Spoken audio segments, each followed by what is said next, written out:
When done properly, the internet, screens, and particularly social media can provide 5 essential elements of adolescent well-being: a sense of control over one's environment, individuation, self-expression, a connection to others, and acceptance. And then there is the abyss. Welcome to App-Propriate, a podcast designed to give you a little taste into the positives and negatives of the most popular social media apps, so that you and your most importants can make more informed, healthy, and safer choices when it comes to interacting through your screens. I'm your host, Joe Langford. Note that I said safer, not safe. Interacting through screens with other humans contains a degree of natural risk, just like real life. And I believe that education leads to empowerment, and I hope this information helps add a degree of safety, social responsibility, and good digital citizenship to your social networking and the conversations you have about it with your family. Today's episode is about Twitter.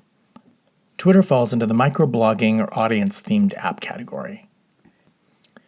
Twitter allows users to microblog by posting, usually in real time, short little 280-character messages called tweets. Users can also follow their friends' activities. It's like texting a large group of fans at once, or like Facebook didn't take its Ritalin that day or something. It's a great way to connect with people, including friends, politicians, athletes, and other celebrities, as well as keep up with what's going on in the world. Twitter allows users to promote their work, to stay in contact with important people, and access supportive communities. Twitter is one of the biggest and arguably the most relevant social network. People can watch news and events unfold in real time as they happen, can live tweet sports, TV shows, and political and cultural events, and can share and experience an organic mix of diversity and viewpoint. This immediacy means that anyone can behave like a journalist and everyone is a critic. This, combined with the number of Twitter users and the possibility of anonymity, means that Twitter can bring out both the best and the worst in people. Twitter users create a name or a handle that has the @ symbol in front of it. An @ or a mention is when you include someone's Twitter name in a tweet. The @ symbol is also used to tweet directly to another Twitter user, to get someone's attention, or to add them to a conversation. Twitter made hashtags, symbolized by the #, popular. Hashtags are placed in front of keywords to let users understand and/or search for specific topics. They're used for adding to a larger conversation and are clickable too, so if you tap on a hashtag, you see all the tweets related to that topic. It's also possible for users to direct message or DM another Twitter user. While all regular tweets are public, including @ mentions, a DM is totally private. This allows you to further a conversation in private because only the people included in the DM can see it. Tweets show up at the top of your feed and in the order that they happen. As new tweets are tweeted, older ones are pushed down the feed. It's a feature that's different than many other social networking apps, but a unique way to get caught up on everything that's happened since the last time you logged in.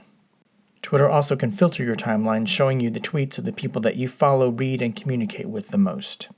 Tweets can include images, videos, and links to other websites and Twitter users. Unlike other sites such as Facebook, people can follow you even if you don't follow or know them, and tweets can't be edited once you post them. This is an important point for 2 reasons. 1, because tweets are retweeted to others' followers and regularly go beyond the original tweeter's reach. And 2, as I said, tweets can't be edited, but they can be deleted. Unfortunately, this does not automatically delete any retweets of that deleted tweet. The danger with younger kids is their invincibility, and their lack of understanding that the internet is forever. Literally, the Library of Congress archives 500 million tweets every day for posterity. Twitter, due to its viral potential, means that, especially for younger users, they can be their own worst enemy. But there are bad guys out there, and Twitter is known for a certain level of toxicity.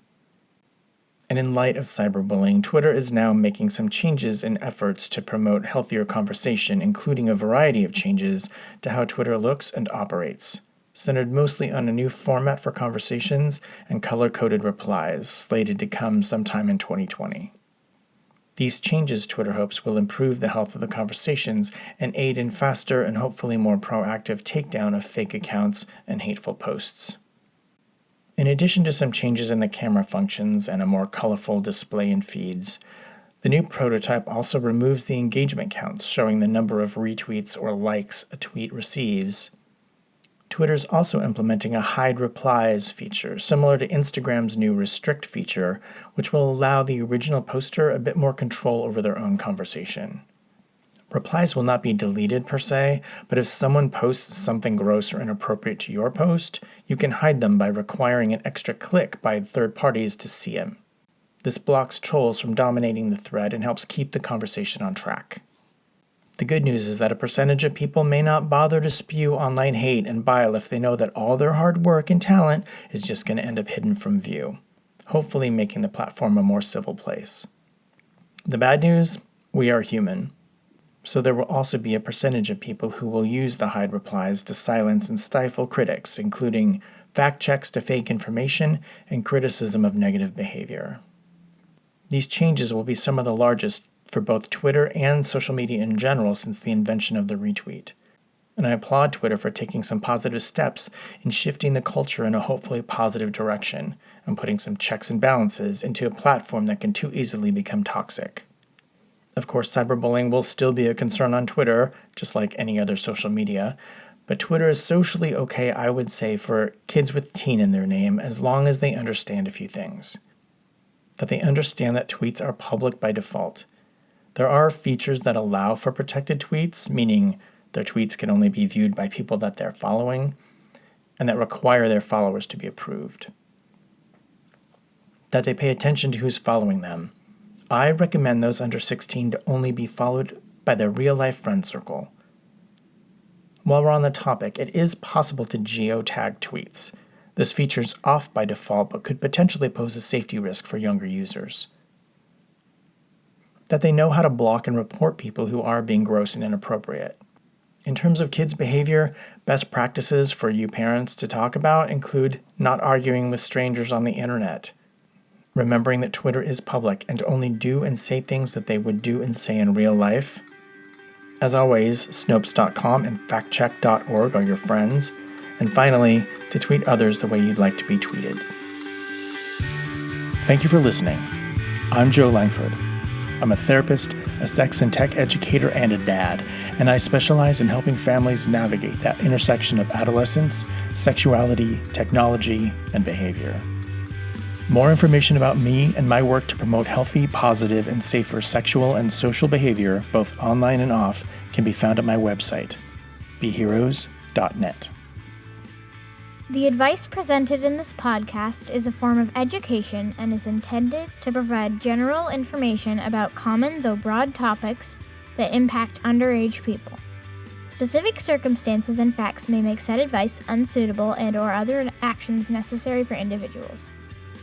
This podcast is meant to be an adjunct, not a replacement, for IRL experience, professional advice, and good old-fashioned common sense. In addition, much of the information included here can and most likely will change with time, culture, and the rapid development of technology.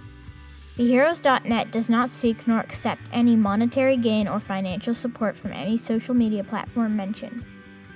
BeHeroes.net is committed to providing quality consulting, coaching, product, speaker, and contracted therapeutic services, advocacy, and resources to clients, visitors, customers, colleagues, and fans. Appropriate is produced by BeHeroes.net.